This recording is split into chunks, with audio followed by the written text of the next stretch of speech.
Me rebus, guys. Me rebus is this interesting dish actually because it sort of combines gravy, which is if you see in Asian cuisines, gravy is commonly added to rice-based dishes, right? Whereas noodles, whether it's rice noodles or egg noodles, noodles usually either it goes in a soup kind of a broth or it will go in a dry form. It'll be like sort of stir fried in a dry way, right? So to have this kind of a gravy and a noodle mix is a kind of what I would say a relatively unique approach to the noodle, how to say, noodle preparation. Okay. And they really make the umami powerful in this one because the gravy has got this nice saucy consistency. They use some cornstarch to give it that effect. So to give you the umami, they use shrimp broth or tauchu broth. Okay, either one of these, and to give a bit of well, tauchu is basically fermented soybeans, all right. And to give you a bit of a sweet tinge, they also sometimes use some palm sugar, right, to give you the spices element of it. It's like kaffir lime and some of the usual oriental spices will also be inside there, and tofu, and potato can actually also add. Tofu is actually bean curd, and potato can really add a lot of the carb, the umami to it also, although the version that I got here does not have a potato in it.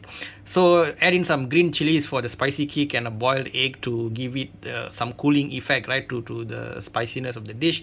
Then you got a very nice stomach warming comfort food, especially on rainy days and all. You just whack this with some the green chili on the side. It's going to be delicious. So guys, tell me your experiences if you had tried a mee rebus before, and any stories you have about it. One of the stories that I can share is that the older people around me, they mention about the relative lack of this recipe in many restaurants because of all the avalanche of fast food outlets, and the certain type of food becoming more popular and more common. For example, in the country of Malaysia, the Indian Muslim restaurant called mama restaurants are very common. So any corner you go, you'll usually be confronted with those foods, like for example roti canai, which is a flatbread, okay, and then how to say, those kind of dishes, fried rice and fried noodles, and those are a common kind of food people eat. And mee rebus has over time slowly been relegated to the backwaters. So if you go to certain restaurants, certain mama shops,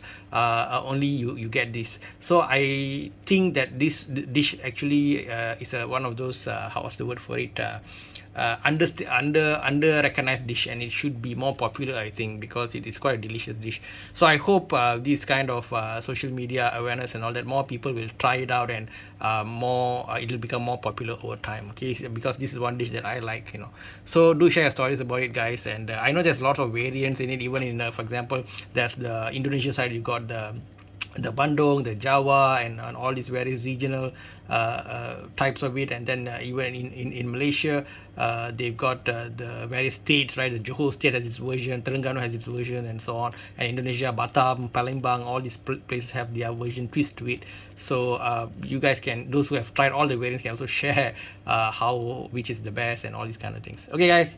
That's it from me, Lazy Joe. I'm gonna dig in. I'm been talking too long. Time to eat. Bye bye.